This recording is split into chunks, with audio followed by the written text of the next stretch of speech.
Nothing can be more frustrating when you get settled in to watch some TV and you go to turn it on and you get a black screen.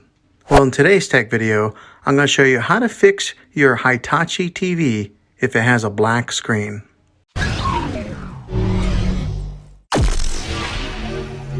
I'm going to show you a few easy methods that may fix your problem and get you back up and running again. The first one is to change the batteries on your remote. A fresh set of batteries might be all that you need to power the TV back on, so try this method. The second method is to unplug your TV for 60 seconds and then plug it back in again.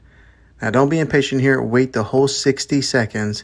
This is very different from turning your TV on and off with the remote control, so make sure you try this way. If that doesn't work, let's go on to the next method. And that's to unplug your TV again and then hold in the power button on the TV for 30 seconds. This is a hard reset of your TV and it'll completely drain any power that is in your device. Then plug in the TV again and try turning it on. If it works, great. If not, let's move on. The next method would be to plug the TV into another wall outlet. You might have a particular outlet that went bad, and doing this will make sure that we are getting the correct source of power to your TV. So just try plugging it in to a different wall outlet. The last thing to try would be to check all the cables that are plugged into your TV. This includes the power cable and the HDMI cables.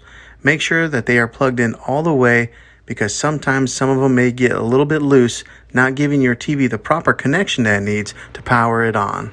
If that doesn't work, then you might have to buy a new TV. Sometimes it's better just to buy a new TV than to get one repaired because of how TVs have come down in price the past few years. I'll put a few links in the description down below of some recommended TVs. Well, thanks for watching this video, guys. If it was helpful to you, go ahead and throw a thumbs up on it.